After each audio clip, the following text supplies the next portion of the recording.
guess who's back? So when I turn around and I'm like, oh, I got Kia-Boyz, and I look forward, I was like, oh my God, I got Kia-Boyz. And now I'm gone, dude. Well, what the fuck are we doing? Exactly. It's like, I'm glad that they hire inclusively here with people that are hard of hearing, because I didn't fucking stutter. Oh my God. Hey, it's the Hunter and Billy Can't Fight Show. It cooks like that. Introducing first in the left corner. 2 things you should know about me. 1, I'm bad at finishing lists. Introducing seconds in the right corner. I'm not Bob the Builder, but I can't fix that. Let's get ready The worry in your eyes. Oh my God. Can't fucking do it, Can't dude. do it. Hey, welcome to the Hunter and Billy Can't Fight Show. I'm Bill. And I'm Hunter, and you're watching episode 6. Was that 6 awawoos? I was trying. It's hard to count that fast. I'm just kidding. This is when we find out I'm a fucking idiot. Oh, dude, actually, today, my friend was talking about New Orleans. She was talking about like something New Orleans. She's like you got to be careful in Louisiana. I went, bro, if you would have given me 8 guesses on what state New Orleans was in, I don't think I would have landed on Louisiana. I was like, bro, I'm fucking dumb. Dude, I think the only reason I do know where that is just because I like sports. Oh, dude, right, exactly. So I was telling her, I was like, earlier this year, I learned that Colorado is nowhere near us. For some reason, I thought it was like wedged between like North Carolina and like Virginia. I really thought, I was like, it's somewhere in there. And then a friend of mine was like, oh yeah, I'm from Colorado. And for some reason I felt the need to like look it up. I was like, oh, I wonder like where that is. I look it up and I'm like, oh, that's like nowhere near us. Dude, I was like, man, geography, not my strong suit, I guess. Hey, one of my biggest things that like similar to that is when I found out, like, I was like younger, but when I found out Buffalo was in New York. That's right. Do you remember when you found out that the New England Patriots aren't from England? No. You don't remember that? That was another one? Yeah, we were talking about, I don't know, you had to be like maybe 15 at the time, but I was like, I was saying how weird it is that there's a Canadian team in the NBA. I was like, it's kind of crazy that there's a Canadian team there. You're like, why is that? And I was like, well, we don't really have like any other sports that have like a foreign country in the thing. And you're like, well, football has the New England Patriots. And I remember laughing, and I was like, out of if that team was from England, out of any name they could pick, you know what I mean? Out of any name that they're like, we're from England, bruv. We're the Patriots. Can you imagine? Yeah, probably like the New England Redcoats or something. Fancy that, you know? Pretty silly, man. But yeah, hey, we started that off hot. You know what I mean? Yeah, I guess so. We're both fucking idiots. I know, yeah. So speaking of idiots, something I wanted to talk about that, like, I just saw it online, and I'm already prepared that I'm probably going to get flamed for this, and we are not the demographic to talk about this, but I'm going to anyway. I just realized that sounded probably really scary. It's not. No, I just say something like way out of pocket. I was getting ready just to delete our social accounts. We're getting canceled. That was the Hunter and Billy Can't Fight Show. No, I was just wedding cakes. Okay. So I saw this thing on Snapchat where this woman, she had like this like 3-tier like fake wedding cake. Mm-hmm. And there was an open slot for one real piece of wedding cake. Mm-hmm. And I was like, the fuck? And then like she shows like how she puts the icing on it to make it all look like it's all part of the same cake, that's all real, but actually there's only one spot that's real. And she was like, yeah, this will look way better for our cake cutting photo. Like at the wedding. Right. I was like, who's that for? You know what I'm saying? Like, I feel like so many moments in weddings are like about getting the perfect photo. Mm-hmm. But for me, I'm like, I'm never gonna look at that cake cutting photo like, man, that's a perfect photo. I'm going to be like, remember when we made a fake cake to get this shot? How fucking stupid was that? Like, that's not a real cake. Every time I see that photo, I'm like, that's not a real cake.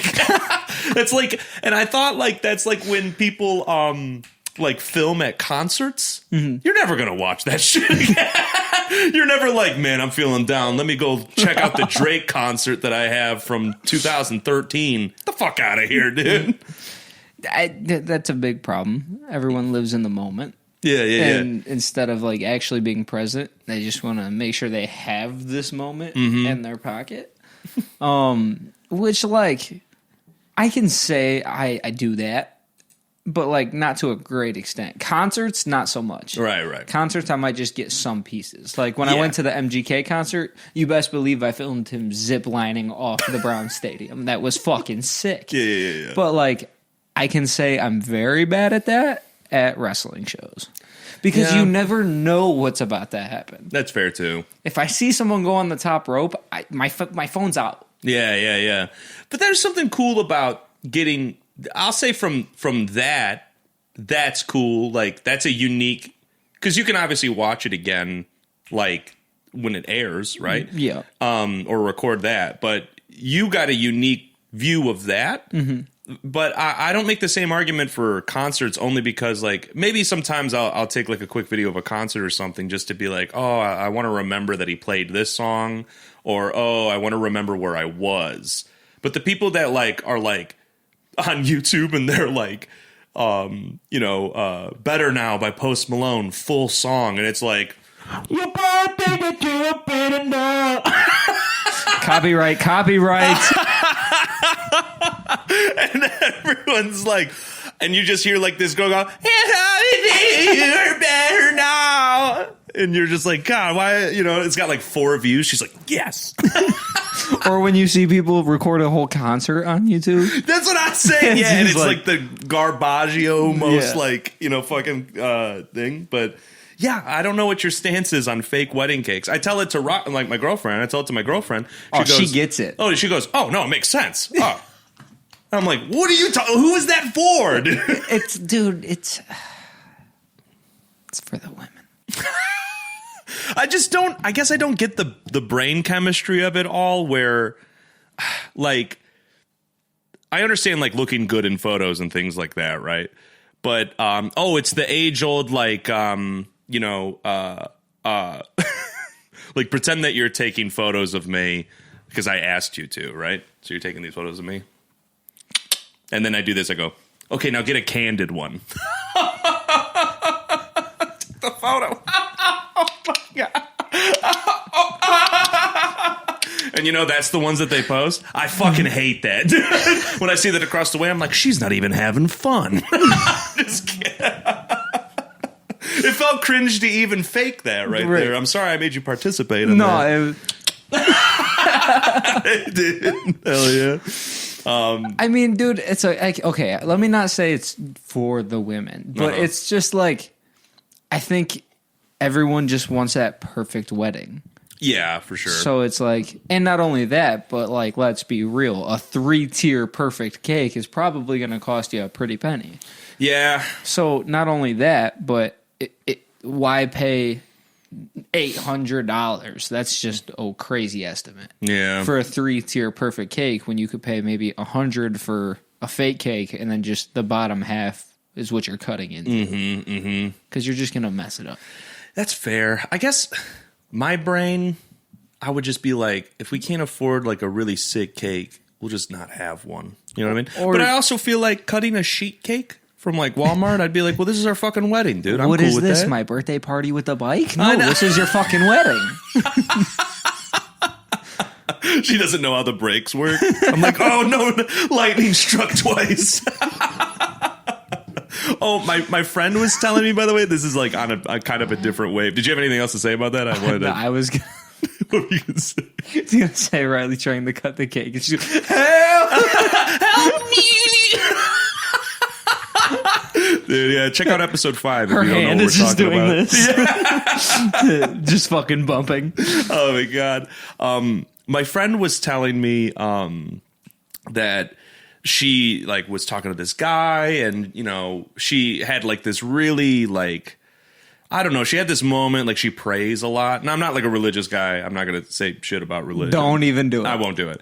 But she was just praying like, okay, if this person's not supposed to be a part of my life, like please just like get rid of them. Like just give me a sign or just you know, whatever.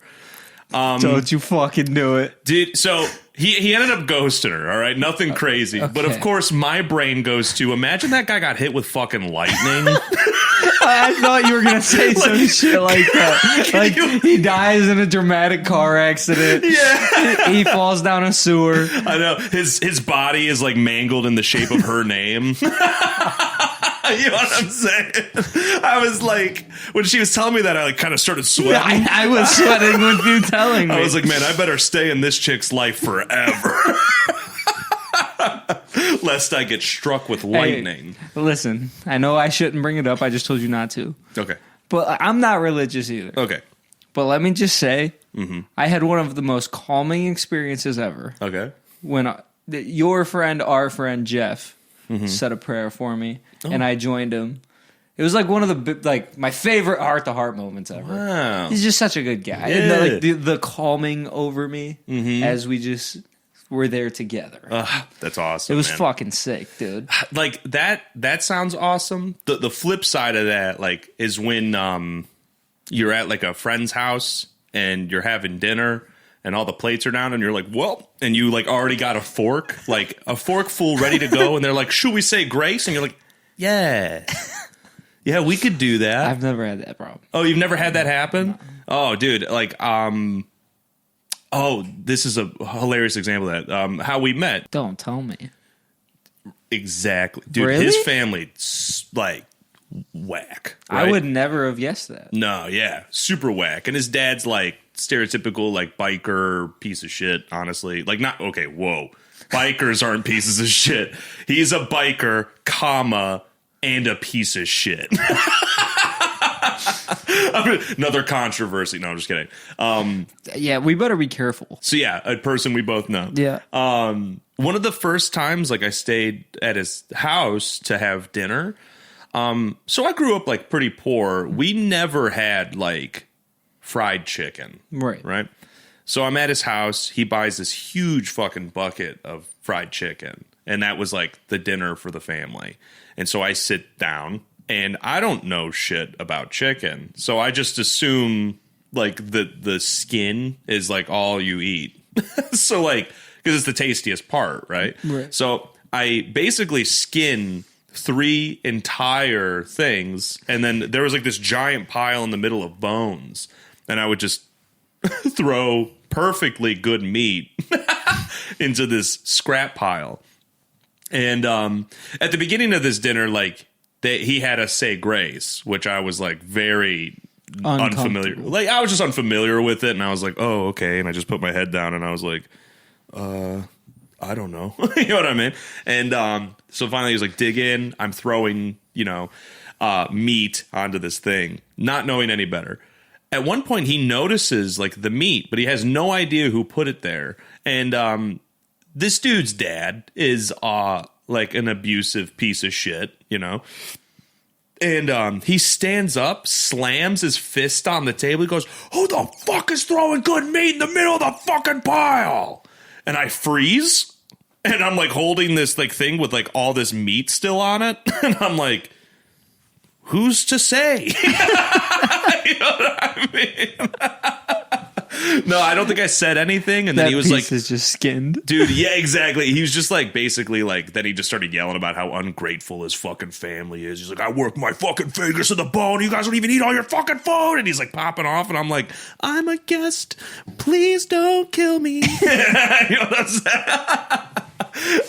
So that was that. But that's what that reminded me of, you know, religion. I don't know. Okay, well, while we're on the topic of eating like shit, Oh, nice. All right. I got one locked and loaded. Oh, no. What do you got? This one's for you, Sister Bran. Your sister Oh, no. was a great babysitter. But my sticky fingers were a little bit better. So my sister used to babysit Hunter. She used to babysit older me. Sister, yeah. Older sister by 2 years. When she was babysitting me, I had probably the most intense rec football coaches of all time. Oh, okay. They worked us to the bone. I was in elementary school. One of them was like very obese, and we had to push him on the sleds. We were in elementary school. But that's besides the point. Your sister's watching me. And my grandma has these fucking ring pops. Dude, your grandma had like a drawer full of just like candy, snacks, like all the good shit, you know? Good shit. But she was also like, you can't have a lot of that. Yeah. She was like that. You can't have a lot of that. Yeah. But guess who's not home? My grandma. Guess who is? Your My sister. Poor girl. Hey, she told me not to eat them. Yeah. I snuck those things. So, yeah, it's like, I don't know what your sister was doing, but all I know is when grandma gets home, sister leaves, I'm in the car going to football. Oh, I remember what happened because she talked about this a lot. She took a nap. She fell asleep and you were like, Perfect time. fell asleep on the couch. And I think that's why your grandma like fired her, was because she's like, you're supposed to be watching them. Right. You know what I mean? So it kind of was Brandy's fault, actually. But that's besides the... I paid for it if it makes her feel any better. Yeah. So it's a hot summer day. I go to football. I've probably eaten 6 to 10 ring pops. Right. We're running. We're running suicides. We're hitting the sleds. We're fucking going. Okay. I yak everywhere on this football field. I'm just straight yakking. Bro. I'm yakking the rainbow, baby. Yeah, I was about to say, so colorful, I bet, dude. The Skittle commercials where they like puke up the Skittles, it was like that. Just rainbow chunks everywhere. Because, yeah, like there was like ring pops, probably, Gushers, probably Scooby-Doo snacks. Honestly, I was probably mixing it with some chocolate. She always had chocolate. Yep, there it is. Hey, don't. You're popping off. And again, like I mentioned in the last episode, it was like just Kool-Aid. Yeah. Just So I'm Kool-Aid probably in the house. downing that with Kool-Aid. Squirt bottles of Kool-Aid. Oh, I got to wash down all this sugar with some Kool-Aid. That's so funny. That reminds me, I was in the City League for swimming. I was on the swim team for the City League of Eastlake. The Eastlake Vikings get fucked. Remember that? I remember that, but that's the mascot they went with. The Vikings, yeah. So you guys are in the water. Oh, got it. Yeah. And they chose Vikings. Yeah, I mean, I guess that makes sense, right? No. Because they were historically on the sea. In a boat? Well, we were as fast as boats. That's what. No, I'm kidding. So this league, I joined it in the summer to get in shape heading into, I think, my sophomore year. I think you actually did get like pretty shredded. I did. Yeah, it was weird. It was the closest to like a 6-pack I've ever had. And also I was tan as hell because I was constantly Outside. Yeah, outside and shit. Because we'd have to do, I think like, it's either you had to go to the morning practice or the evening practice.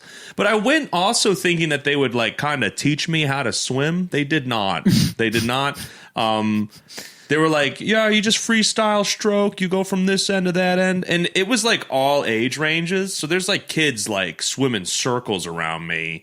Everybody had to be good at free stroke, which is just normal swimming. And then they had to have a specialty stroke. So I walk in, I'm thinking like, and it was every day at like 6 a.m. is when the morning practice was. For the summer, dude. So I'm waking up, I'm like, I fucking hate myself. You know what I mean? So the specialty stroke they gave me, they were like, hey, you barely know what you're doing. You get backstroke. The one stroke where you can't look where you're going. Yeah. Dude. So I still have like scars on my shoulders from just hitting like the lanes. Because I didn't know. And then every meet, they would ridicule me. They're like, stop going going slow. And I'm like, then teach me how to do a backstroke, dude. So this team was so bad. I was the third fastest swimmer on the team. And whenever I say that, that's not a flex. I didn't use my legs, dude. So we were just the worst. We lost every meet. We didn't win a single one.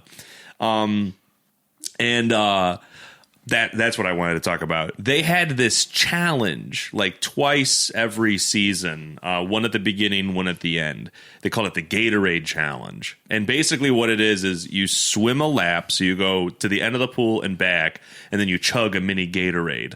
And then you do another lap, and then you chug a mini Gatorade. And the goal was to see how far you can get before you puke. And I'm like, dog, we're in a public pool.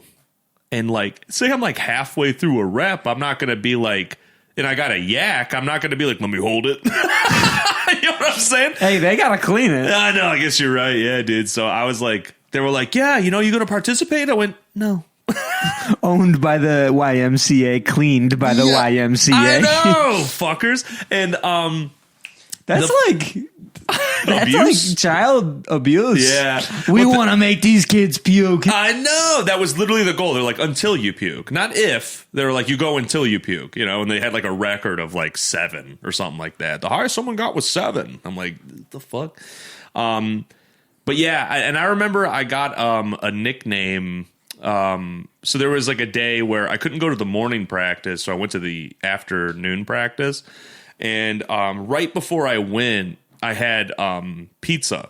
So like I get through like maybe, 1 or 2 laps, and I just got a cramp like it was nobody's fucking business. And so I'm like, I'm trying to fight through it, but fuck, dude, it hurts. And especially like, with a full body exercise like swimming, unless you don't use your legs like me, working with a cramp, it was way harder. And then finally I was like kind of like at a point where I was like, well, they're not teaching me anything. I paid to be on this team. I'm going to go home. What are they going to do? Kick me off? Like, so I like get out. I'm like, yeah, I'm going home. I have a cramp.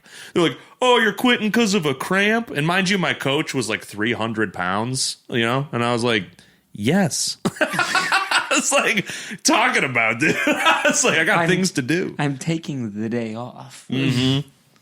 It was wild, but yeah, how far can you go without puking? So that's fucking insane. Yeah, it is. If you have any stories like that, like anybody that was in sports, because that was like the only sport I was really in. That reminds me of when I was playing basketball in rec. Oh. My coach like flamed my mom. What? Let me get there. All right, my bad. You're gonna probably say the same thing. So I'm probably in like 6th grade. Okay. I have basketball practice. My mom is going to the convenience store before we go to the basketball practice. Okay.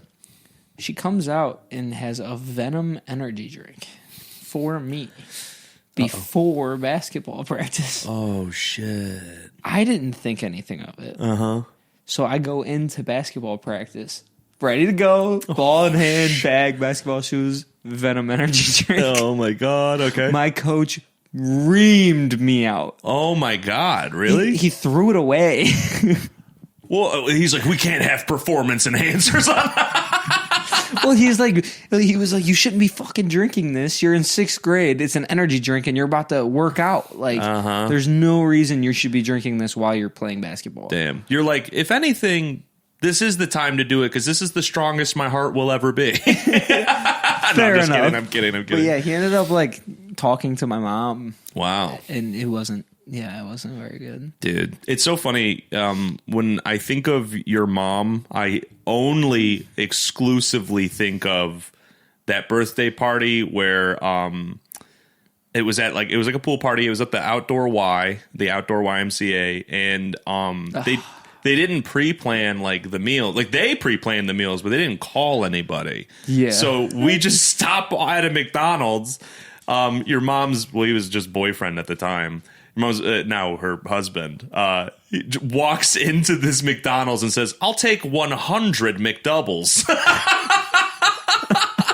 And we were just in that car for like an hour. Yeah. Dude, imagine working at McDonald's. Fuck that guy. He fucked up everybody's day. I know, dude. So that was like the catering was like, if you're hungry, there's 100 cheeseburgers, which is honestly sick. Like, I'm not flaming that. That's a cool concept. Right. But to not be like, hey, tomorrow at 10 a.m. I'm gonna roll up looking for 100 cheeseburgers. Instead, he's just like, they won't be busy. I'm very positive when we rolled up, there was like just a line around the drive-thru, and he was gonna do drive-thru until he saw the line, and then he was like, I guess I'll go in. Can you fucking imagine a guy rolling up? Yeah, I would like 100 McDoubles. And they're like, haha, good one. Anyways, what's your order? He's like 100 McDoubles.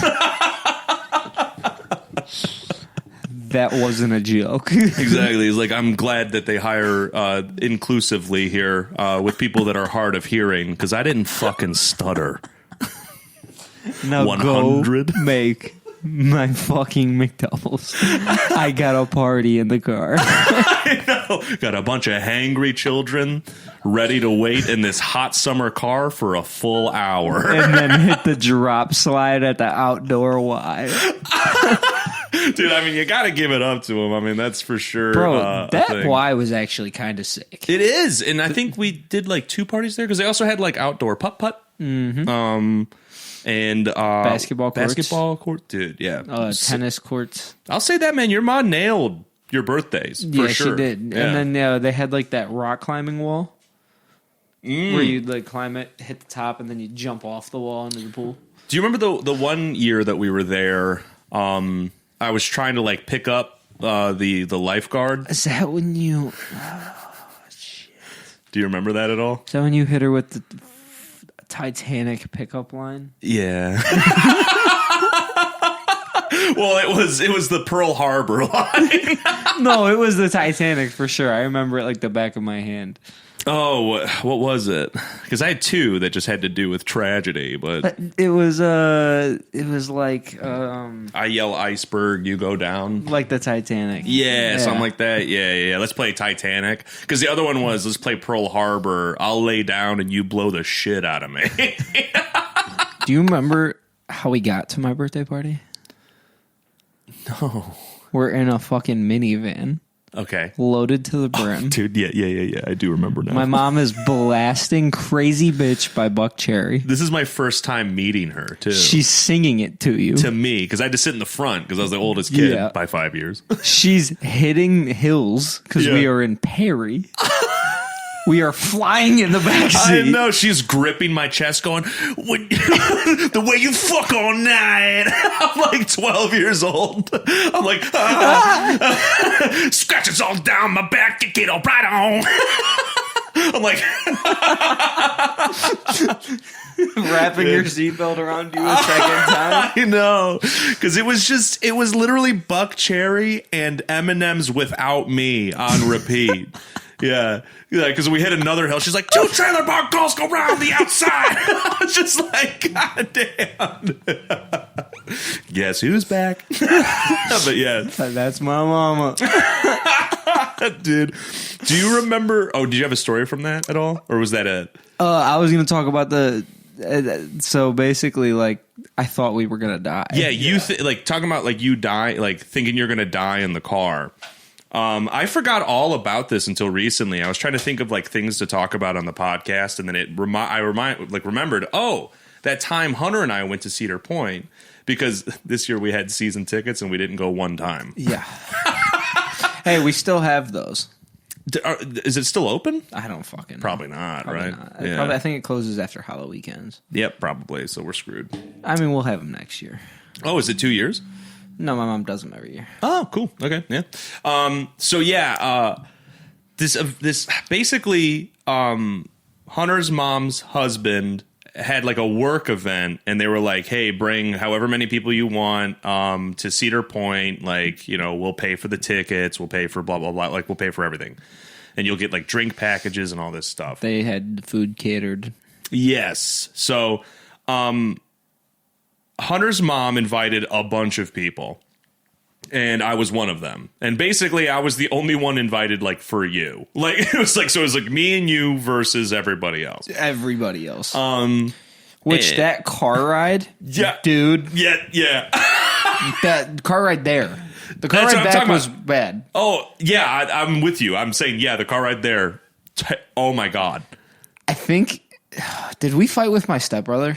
Yeah, we fought with everybody on this trip. We did, literally. Yeah. But, like, that was the first. Me. That was the first of the first. Because my stepbrother. Uh-huh. Was it my it was my stepbrother? Uh-huh. His cringy-ass girlfriend at the time. Uh-huh. Your ex-girlfriend's little sister. Yeah. And her even cringier boyfriend. Yes. In a Honda Accord. A 95. Or a Mazda Protege. 95 Mazda. Yeah. With the milk stain. Yeah, with the milk stain, dude. Hell yeah. There was a time I'd spilt milk on my car and on a hot summer day, and I just didn't clean it. Like, I didn't think to.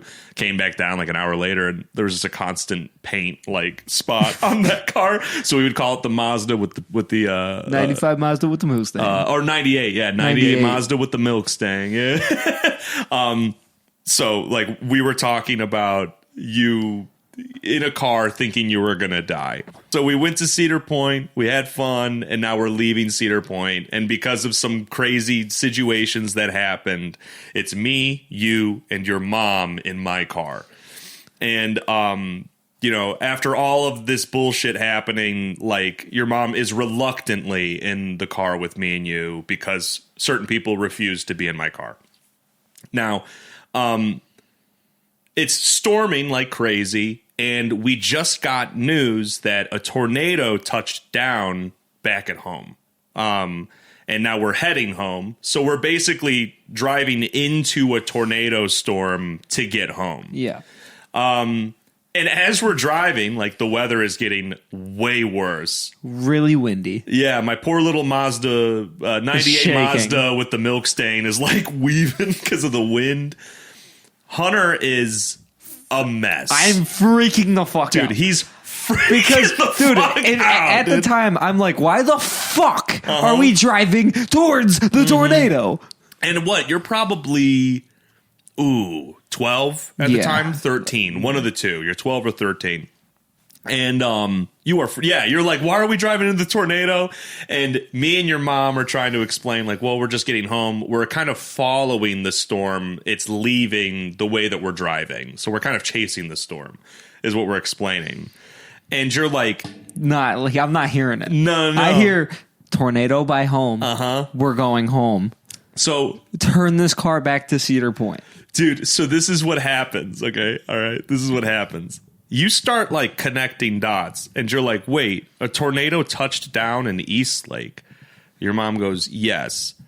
And you go, was it near where Kenzie is? Which is Hunter's little sister. You're like, is it near where Kenzie is? And your mom goes, actually, yeah, it was just a couple blocks away. And you're like, Hunter is already, like, covered in tears, sweating. He's purple. He's scared out of his fucking mind. And your mom says that. She goes, actually, yeah, it was actually super close to where your sister is. And you're like, well, what if the tornado hits the house? And your mom goes, well, hopefully they would have the mind to be in the basement right now. And you're like, well, what if they don't? Your mom goes, actually, I don't even know if the house that they're in has a basement. Well, if the tornado takes the house, then it would probably just take your sister with it. And you're freaking the fuck out, dude. And you're like, well, did anybody call Kenzie and tell her to get in the basement if there is one? And she's like, oh, actually, I did try calling like 20 minutes ago, but it went straight to voicemail. The storm probably knocked out the cell reception. I'm gone, dude. Well, what the fuck are we doing? I know. We're not saving ourselves. Nope. You haven't checked on my sister. And we're going towards the storm. So he's freaking ow, dude. And I'm like rubbing your back as I'm driving. You're the one-handed. only person keeping me calm. And every time she says something, I keep going like, ignore it. Because she's saying the stupidest shit. Like literally the worst possible stuff that she could say, right? And so now you are the biggest mess I have ever seen you in our lives. And your mom like leans back in her seat and she goes, oh my God. She goes, I just realized God put me in this car for a reason. It was to help calm down my son. And I'm sitting there like, when is that going to start? I could use you anytime here, stuff. Dude, I'm like seriously like, yeah, Steph. That's probably what that was, you know. But you are the biggest mess. So like, she like leans forward and she's like rubbing your back and she's like, no, honey, like it's fine. And you're like, but Kenzie, and she's like, fucking, oh my Someone's God. gotta take one for the team. I know. Oh, man. Dude, all of it, I was just, I remembered that and I went, that's actually fucking crazy that we don't talk about that ever. Dude, what's still to this day, one of my biggest fears is natural disasters. Oh, yeah. And it's just because, like, you can't do anything. You just kind of got to pray. Or get the fuck out. Yeah, exactly. And we were going in. We were going in, yeah. It was crazy, like, because you could see, like, swirling clouds Yes. the whole way. Like, Yeah. it was scary. It was scary as fuck. And I was just going into it pretty blissfully, like, what are the odds, Right. you know? But again, you were like, the odds are actually pretty high when you see a tornado, you know? Yeah. And I'm like, just driving this little A98 Mazda Protege with a milk stain, you know? I should have been like, well, can I at least hit the minivan first? Because everybody in there can get fucked. I've had enough of them today. Yeah. Dude, yeah. That's so funny that one of the people didn't want to get in my car because I made fun of a picture of an anchor that says, I refuse to sink. And I was just explaining that makes... Yeah, I was like, that's the stupidest fucking thing I've ever heard. Because an anchor's pure reason for existing is to sink. It should have been one of those little, like, circular floaties. Yeah, I refuse to sing. I'm like, that makes sense. Yeah, There you fucking go. Dude, cool. So yeah, the whole time we were driving in that car, though, you thought we were going to get in a pretty bad accident, which I get. Yeah. Dude, my first accident, Oh, you got in a car accident? yeah, it was like right after I got my license. Oh shit. Wasn't my fault. I don't know if I remember this. I don't think I ever told you this. Oh shit. That's why I'm bringing it to the pod. Okay. All right. So this was during holiday season of me working at the factory job I had. Mm-hmm. So we're just duffing T-shirts left and right. People are buying T-shirts for the Christmas. We're knocking them out. Mm-hmm. During this time, I would stay way too much. Because that was during the process where I think I talked about this on the pod where my manager was like, get cross-trained. You'll be a manager. You'll be a lead. More money. And I was like, deal. And then he was like, too young. He's like, remember those things I promised you? So Yeah, so they actually ended up giving me a lead position, but it was on a shift where I had to work multiple shifts. Or I have to work halfway through this shift, end of this shift. dude. But our third shift sucked so bad that usually I would end up staying. You know what's funny is the company that Hunter's talking about. I did a job where I was a staffer for like a temp agency. So that company was one of our clients that I would have to find people for. And dude, yeah, their shifts were terrible. And I'll be straight up, like they were paying like stupid low money. So of course they only got people that suck. You know what I mean? I'm not going to be when a guy walks in that's like the shit, and I'm like, do you want 12 an hour and to work the worst shift you've ever heard of? He's like, no. And I'm like, okay. But then I find like a 3-time convict who's like, I don't care if I even show up to work. I'm like, so $12? He's like, sounds good to me. And then he never goes. Yeah. So I was a lead at the time. I worked from 6 a.m. and then I left at like 10:30 Okay. p.m. Fuck no. I worked all day. Yeah, During the holiday, I was trying to like prove myself. Yeah. So I'm tired as fuck. So you know where that place is. Yes. It's like 10:30. It's on like a Saturday. Or it wasn't a Saturday. It had to have been like a weekday. It doesn't really matter. Nobody's really on the road. It's clear. So I'm turning out to go home. And as I'm in the middle of making my turn, somebody is turning onto Vine Street the other way to get onto Vine Street. But they're fucking speeding the turn. They speed the turn, completely hit the side of my car, and just keep going. Oh, no. I pulled into Sunoco because I was like waiting. I was like terrified because I'm like, damn, already? It was like maybe a month into me getting my license. No way. So I pull out. There was nobody around. And I heard the car coming. Like, because that's how fast it was coming. By the time I looked, it was already turned and grinding against the side of my car. Jesus. So I pull into the gas station like, yo, what the fuck? Yeah. And I get out and I look and the car's just going. Oh, no. Whoa, fuck. Well, so, yeah, dude, like, it, like, because I went like, ugh. Yeah. I hit, like, the seatbelt thing. The little clip thing. Yeah. I hit that, and I'm like holding my head, and I'm looking at it, I'm like, he's not going to fucking stop. Oh, my God. Never stopped. And then I look at my car. It really didn't do that much damage to my car. I had a couple of white scraps going through my car, so I was like, fuck it. Like, as is the American way. yeah, I just didn't tell anybody. Like, Yeah. well, I not that I didn't tell anybody. I told, at the time, I had told my grandma when I got home, I'm like, yo, somebody hit me today. And she's like, already? And I'm like, yeah. She thought it was my fault, of course. Classic. As you guys have learned, my grandma is always thinking what I say is the exact opposite. Yeah. She's like, someone hit your car? Do the wave with your arm. Yeah. Do the wave with your arm. She's like, see? You're fine. You're fine. Go to your room. Yeah. Do the wave with your car. Do your doors open? Can you open and shut your doors? Go to your fucking room. Sounds like it's your fault and you should go to your room. Your car insurance isn't going to go up, but I want you to give me $25 extra a week. Just for dealing with you. This conversation. Yeah, There's a premium. I had told my grandma, and she's like, well, you might as well not. She's like, is your car like messed up? I'm like, no, there's a couple white lines. And she was like, don't even call them. She's like, your rate's going to go up even though it wasn't your fault. Exactly. And I was like, yeah, but it was a hit and run. Yeah, isn't that the dump? Dude, insurance. So I got like almost exactly a year ago, I got Kia-Boyz. I remember you got Kia-Boyz. I got Kia-Boyz, but they didn't steal my.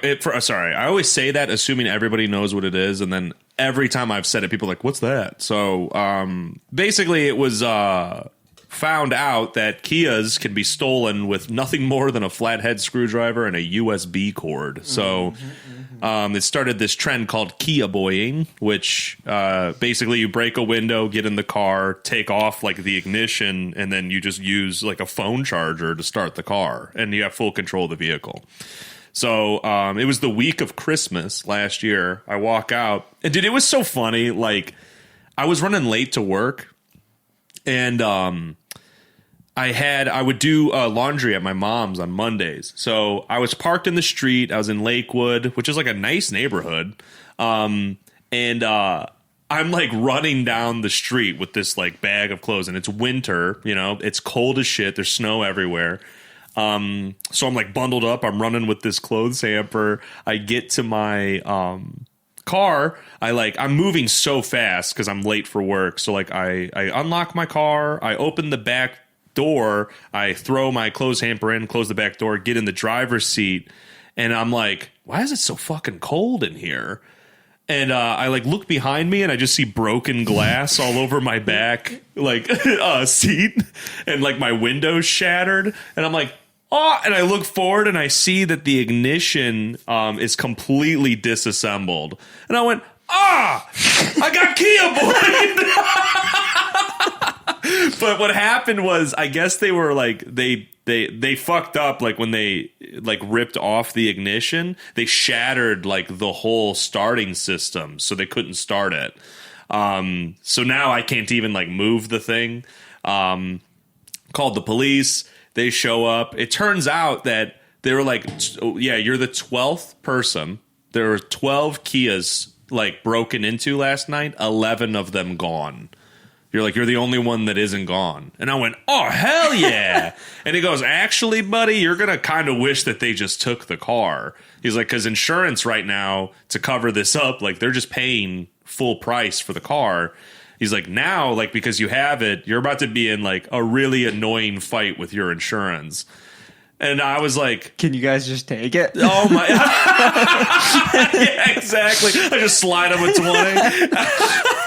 Dude, $20, repair it, new car for your wife. oh my God, dude. And he was not kidding, dude. This started the most annoying month of my life where like the insurance was like almost faulting me for someone breaking into my car, fighting me on everything. And then like, they were like, well, you know, to replace that glass, because this is happening nationwide, it's on huge back order. So if you want insurance to cover this, like up front, you're going to have to go to the dealership, and they will have your car for anywhere from 2 to 4 months. And they were like, and we'll give you a rental, but it's only good for a month. So I'm like, where's the math here, dude? Like, what the fuck? So I'm just going to be carless for half a year? Someone broke into my car, and now I got to figure it out? Yeah, dude. What do I pay you for? That's what So what you're saying is, like, I'm with your grandma 100%, dude. They would have just fucked you, made it your fault, and it's like, it was ridiculous. Like, I was so bummed because I was like, yeah, what am I paying this shit for? Like, other than the fact that I legally have to. I'm like, this is ridiculous. Like, I've paid you guys with no issue for now 10 years. The second I'm like, yeah, can you throw me a bone? They're like, oh, you're fucking needy. You know what I mean? Someone broke into your car and tried to steal it? Dude. That sounds like a you problem, dog. Oh, but dude, there was something so funny where, because, you know, I like accidentally left my coffee cup in my car, and it's like a Yeti. It's like this bright yellow Yeti. I had just gotten it. It was like $35. I left it in my car the night before.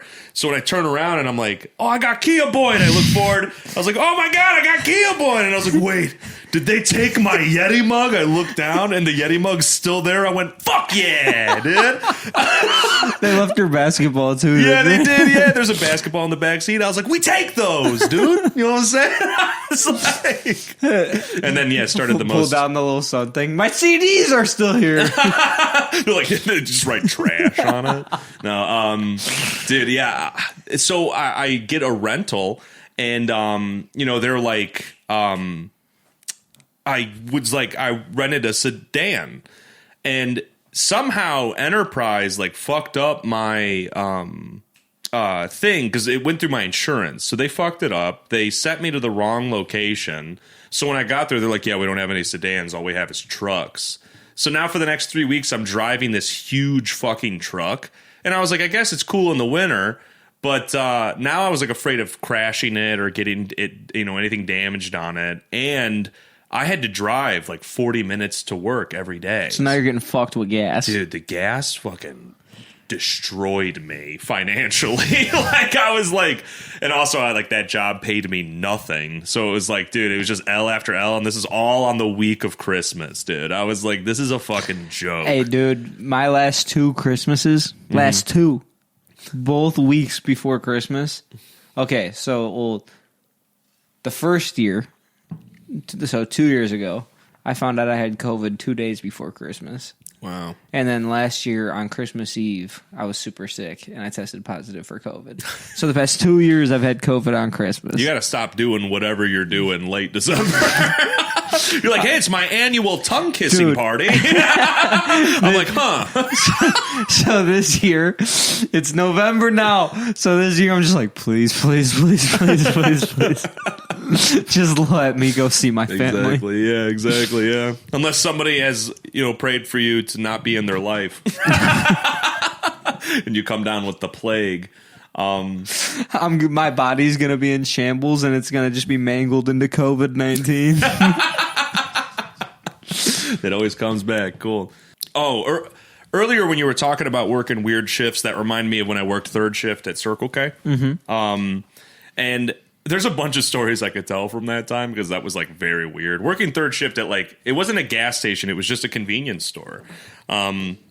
It's just odd. You know, a lot of odd things happen there. But one of the key things I remember is just trying to do too much. Like, you know, you work a third shift.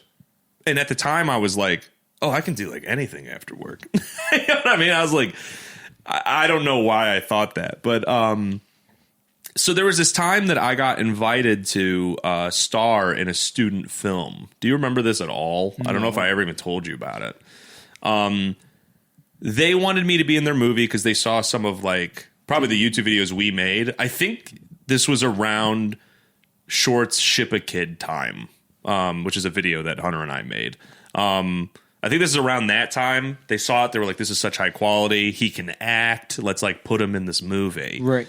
And so it was a student film. They had to do this as part of like their film club or film class in high school or something. And it was like a superhero movie. What? Yeah, it was a superhero movie. And they just asked me to play henchman number 3. Okay. I had one line in the movie. It was, I'm thinking anchovies. Did I nail it though? I mean, tell me, dude, did I nail it? You got any notes for me? Motherfucker, they watched our YouTube videos, which, yo, if you go back and you watch our YouTube videos, yes, they are a mess. Uh-huh. But we do some quality work. I was about to say, they were quality for age, time, and comparatively to someone doing a student film. Like, we were on par. We were on par. Yeah. But they only wanted you to... Granted, you say that, and you don't even got to tell me, but in the back of my head, I already feel like the main lead actor probably fucking sucks. Well, like... the main lead actor was the person who wrote the film, so it does make sense. Yeah. Okay, the co-star, probably a girl. Well, no? so actually, it was written, directed, starred. It was like the female was the lead. It was okay. Okay, so does she have a love? No, actually, no. Just purely kicking ass. And I don't know if you remember meeting that guy that. So I used to work this job where I would serve homemade soda pop. Yeah. The guy who owns that company, he was the big bad, and he was very good at it. It was very like, but it sucks. I wish she would have let him just like run with it. Instead, she was like, well, you should really like stick to the script, and the script was like pretty bad. Pretty bad. So, you know, anyway, so like I got off my shift. Like she was like, we're filming on this day. Can you make it? And it was like out in like North Ridgeville, which was like, you know, 45 minutes away. And I was like, yeah, I was like, I get off at 7 a.m. and then I'll just go straight to you. And they had like this warehouse that I think like her dad owned or something like that, which is where most of it was being shot. And it was freezing. It was like February or something. So it was like freezing the whole day. I remember I brought like 3 like Java monsters with me or something because I was like, it's going to be a long day. And it was a long day of shooting. I remember between takes, I took like a nap in my car because like I was really only predominantly in like 2 or 3 scenes. But she was like, well, because you've made videos before, maybe you could stay the whole day and help me if like I need it. And I was like, yeah, you know. Turns out she didn't really need much of my help. Like she was kind of like, she had her own vision, how she wanted it to go. Didn't really want like a lot of input, which is fine. Like I've been there. Not flaming that at all. But I was there for like the whole day. So, you know, I get there, we like set up like all this stuff, and then we start shooting. I do my iconic line. Here, I'll hit you with it again. I'm thinking anchovies. You know? What the scene was like basically the boss gives us orders. And, this is the funniest part. So I don't know if you remember me at 18, but I weighed like 150 pounds. Just yoked up from P90X? Well, yeah, I guess, firstly, I appreciate that was your image of me. More like I looked like I needed a sandwich. You know what I mean? I was like, I guess, in a way shredded, but I also just had like no ounce of muscle on me either. I just don't think you were defined. Yeah, I was very small. And I'm working with her dad, who was like, he owned his like this full-size gym in his basement, so he's fucking like huge. And then a friend of theirs who he's just overweight, so he's just like, but you know, he's like lifted like twice a week or something. So both big guys, and then me wearing glasses, thick framed glasses, and this black t-shirt, and my like biceps are like, you know, the size of, you know, my wrists now. You know what I mean? So like that alone was funny, to be henchman number 3, and it's like if you went I'd be like, oh. You know what I mean? But so the scene was like the boss gives us a bunch of orders, and then we go yes sir or whatever, like no line, because I only had one line in the film. We start walking away, and one of them goes, hey, what are you guys thinking for lunch, lady? You thinking pizza? And I was like, I'm thinking anchovies. Or it's one of them goes, yeah, what kind of toppings you thinking? I'll go, I'm thinking anchovies. And then both of them go, anchovies. And then the superhero shows up and kicks our ass. So that's it. That's like my only like real scene in the film. And I'm thinking anchovies. It's just a funny thing to remember. All right, so we film it, whatever. Months go by. I have not heard anything about the film. Now, she reaches out to me. She says, hey, we're having like this big premiere of all of the student films at this church, like out in whatever. I really want you to come. Bring whoever you want. So I go and I bring my friend at the time, Anthony. And I'm telling him all about the film on the way there. I was like, I'm expecting it to be like, okay, you know, like I'm just here to be supportive, whatever. We sit down and we sit through a bunch of student films. A couple of them are like actually like impressive. Most of them not great. And that's okay. You know what I mean? Like that's anything creative. You're going to be bad at it, then you'll get, you know, good at it. So we watched the one that I'm in, and it is one of the worst. Yeah. Like I feel like student film meets superhero movie set for disaster. Exactly. Like you don't have the budget for a lot of what you think you're doing. Yeah, I feel like if you want to take that route, I feel like maybe like a vigilante movie would probably be ideal. Where it's like you don't have a whole superhero costume, maybe no powers. Mm-hmm. Like, for example, if you were to do like an Arrow student film. Yeah. But even then, like, because if you're gonna have a hero film, there's stunts, and you can't take that shit, motherfucker. Well, the thing is like it's very easy to make stunts look bad. You know, it's way harder to make them look good with no budget. I feel like, bro, like realistically, like I'll talk my shit now. Yeah. If we did a film, right now, yeah. If me and you decided, hey, fuck it, let's do something fun. Let's call some friends and try to get like a film together. Right. And we did a vigilante film. I'm taking whatever fucking stunt you need me to take. This thing's popping the fuck off. Yeah. If we're in a warehouse,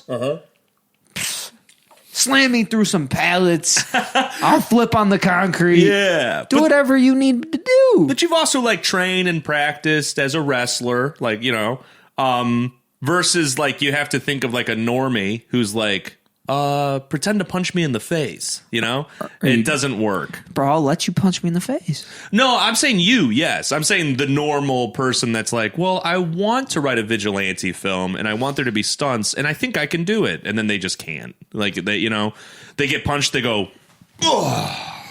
They have no dedication. And also, like, people always write, like, especially amateurs, write fight scenes like your jaw is made of steel or something. Yeah, I'm totally kidding, by the way. Oh, no, just no. so everybody knows. And like, I think, I truly think you could nail it. Oh, no, I would just send it. Like, yeah. I would fall today, be in pain tomorrow. Yeah.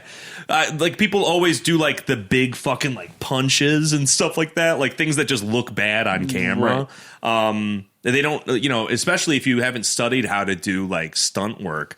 you frame it really bad. It's like, like the camera's the opposite of the punch. So when So you you see the see- shot, you see yeah. they've clearly missed. Like, it was stuff like that. Like, the stunts didn't look great. There was some weird special effects thrown in.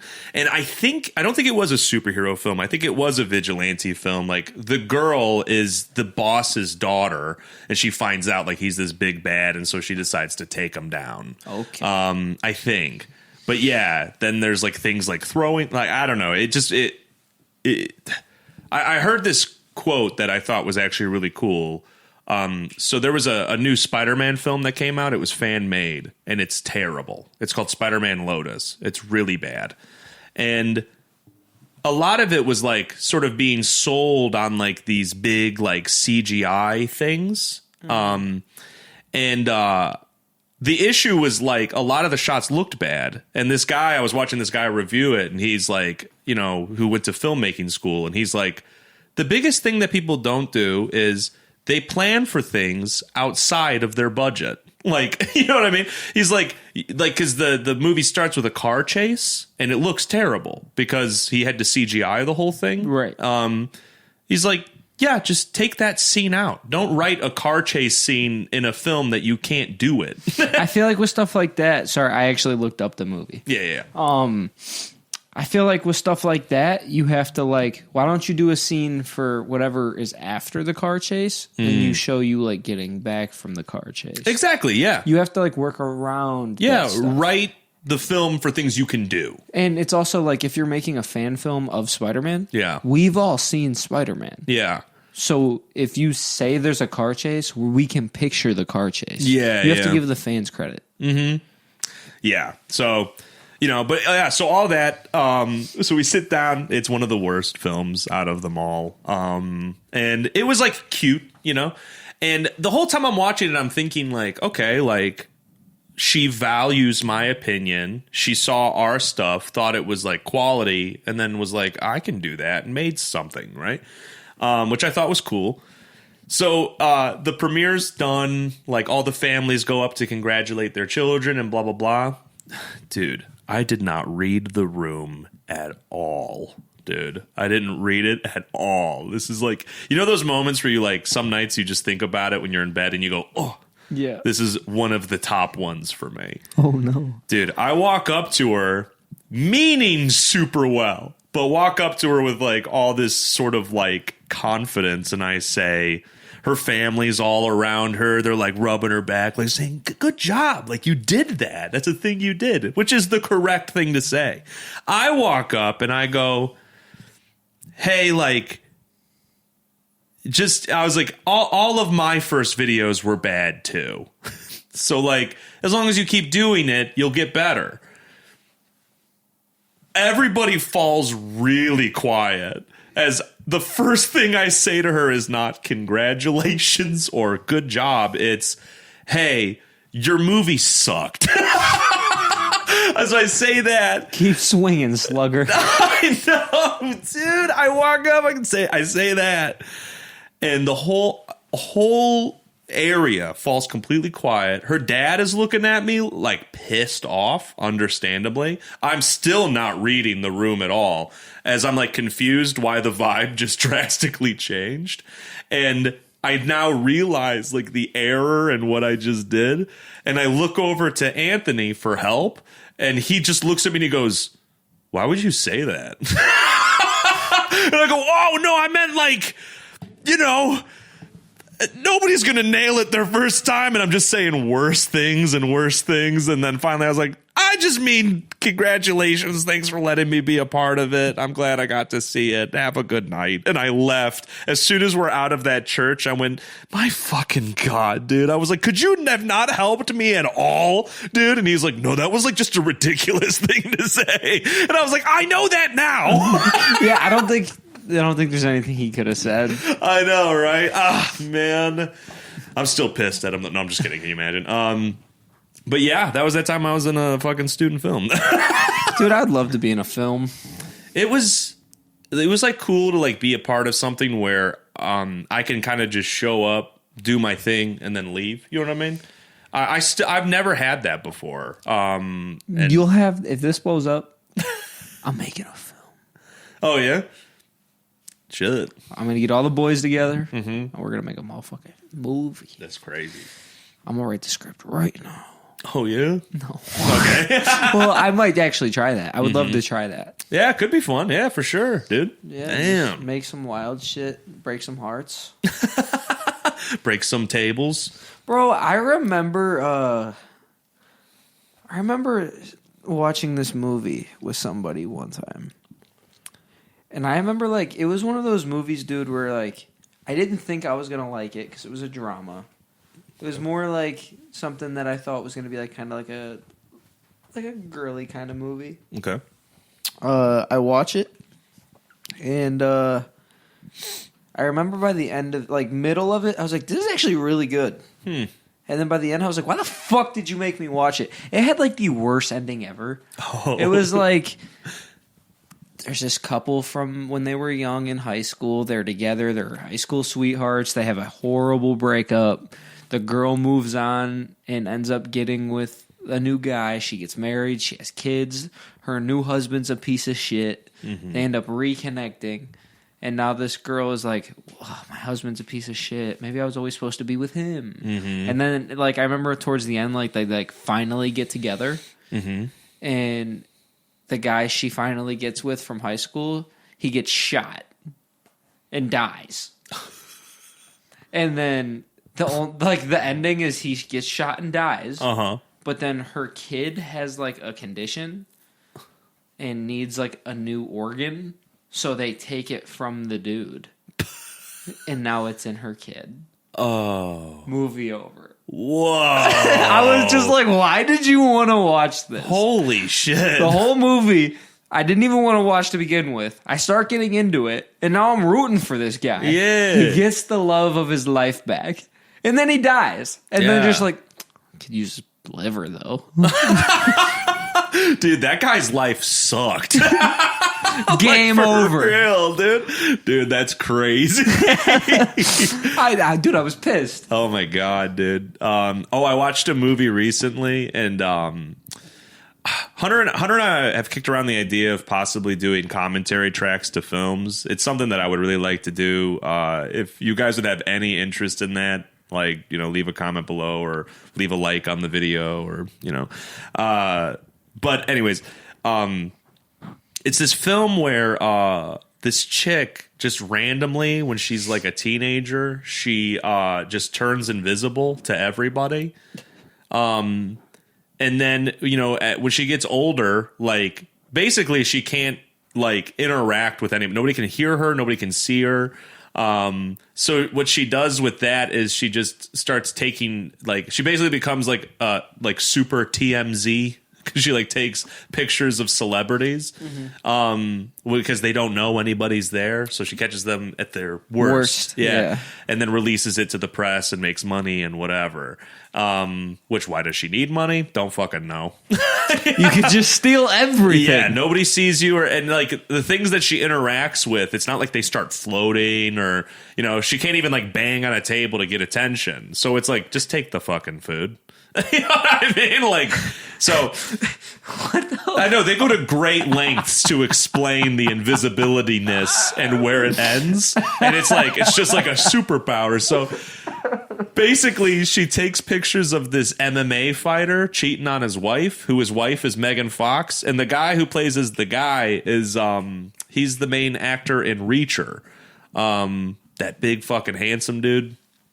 I don't know if that tracks for you at all, if you ever watched Reacher. But anyways. No. So he's like the MMA guy. His wife's Megan Fox. He gets caught cheating on her with these TMZ photos from this invisible chick. So now he's like a bouncer at a nightclub, the nightclub that she goes to get a bunch of pictures. And he sees her. And he's like, you can't be here. This is a VIP spot. And so she's like, you can see me? And it's like the first time she's talked to anybody since she was like 11 years old. Right. Several things that piss me off. One, she's not, like, ugly. You know what I mean? People can't see you. You're not going to be like, let me do my hair today. You know what I mean? Like, and also, she can, like, talk to people at a level higher than, like, an 11-year-old would. Like, I feel like socially you would just be stunted in growth massively, right? I don't know. Because you can't talk to people? Yeah, you've literally never talked to people since you were like 11 years old. Like, I feel like you would miss social cues. She's like supposed to be like kind of funny and kind of like a dream girl, but she's just happens to be invisible and hasn't talked to anybody since she was 11 because she can't.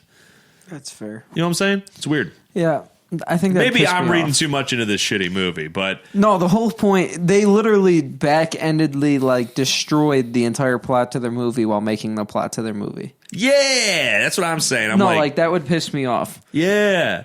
So you mean to tell me this girl has a job yeah, to make money when she doesn't need the job to make money? Because literally, if you're invisible, you can steal everything. I was like, I wanted them to make her like super flawed, but you're rooting for her because what happened to her is very tragic, right? Because it just happens out of nowhere, and then suddenly her family forgets she ever even existed.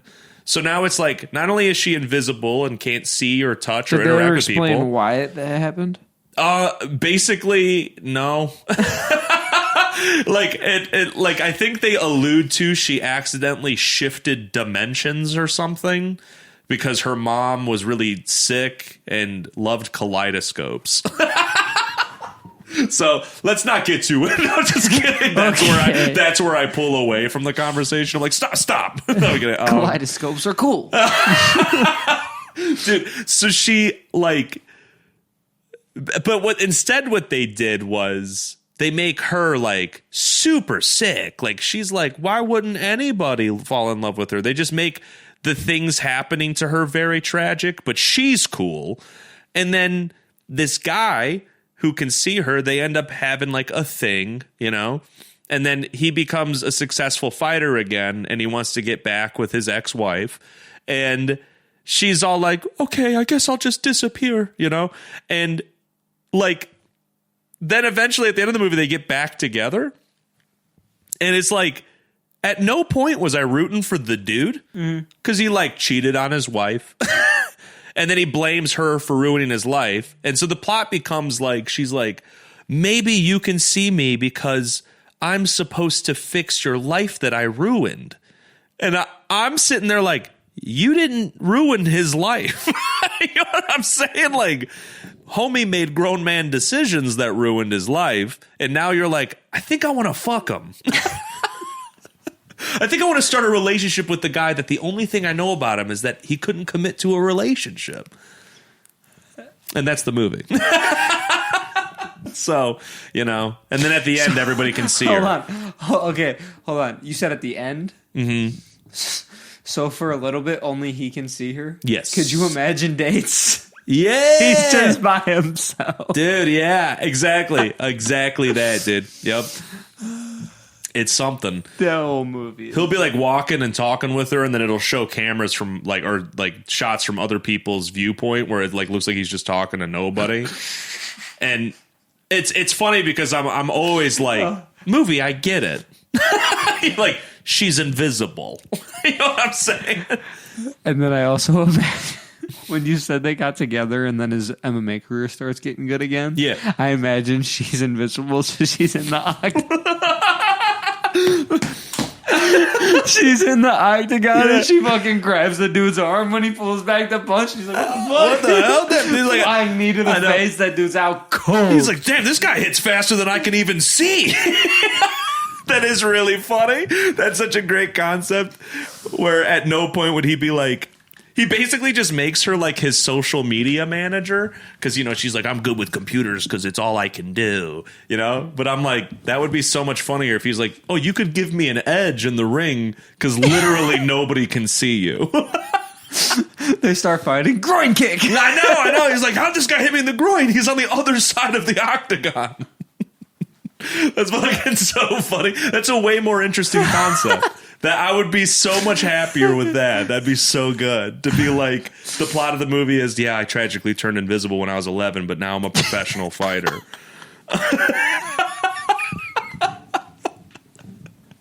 You can't hit what you can't see. That's what Muhammad Ali said, probably. That's the quote at the beginning of the movie. Like that, you know, like those indie films, they always try to make it super deep. It starts with a quote. Yeah. You can't hit what you can't see. Oh my god. So like this guy could see the girl, but he didn't see the girl taking pictures of him cheating? Yeah, they never explain that either, why he can just suddenly see her. Because, like, the photos are literally like she's almost involved in the kissing, dude. She's that close.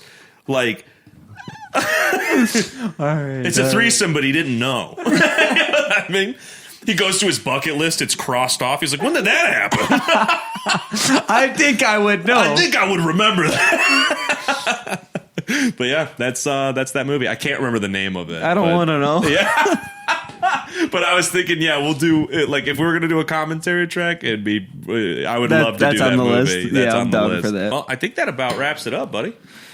Fuck yeah, episode 6 down, 7 coming soon. I want to say thanks again to everybody. I think as time stands, we're almost at 400 on TikTok. Yeah, dude. Almost at 200 on Instagram. Mm-hmm. We're about mid 100 on YouTube. Yeah, like 117. Yeah, so I just want to thank everybody. Yeah. From the bottom of my heart. This really means a lot to me. I know it means a lot to Bill. Mm-hmm. And I just really hope we keep growing. Please like, follow, subscribe, share us to your friends.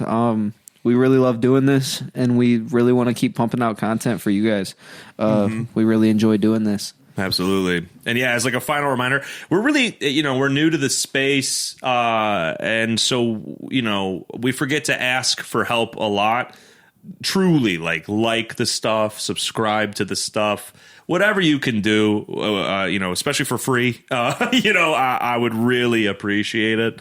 Even just sharing our clips, like on TikTok, you can repost if you have an account on TikTok. So if you come across one of our clips, you can hit like the share button, just hit repost, or share it with your friends or things like that. Anybody just be like, hey, if you can go follow this, I would really appreciate it, or we would really appreciate it. Really. Hell yeah. Anything else? I'm not gonna do it. Oh, he's like, I'm not your fucking monkey, dude. Get out of here, fuckers! Hey, yo, thanks for watching the video. Bill's not here, so I gotta tell you all a secret. I need to tell you this. There's a funny story. My shorts match my briefs. I just got them last week. So if you see me in the street, just know these shorts match my briefs. I just got these on sale. I ain't paying retail. And no, the style ain't stale. I didn't get these in the mail. My shorts match my briefs. I got them last week. So if you see me in the street, just know my shorts match my briefs. And if I take a seat, you'll see that my shorts match my briefs. Get out of here, fuckers.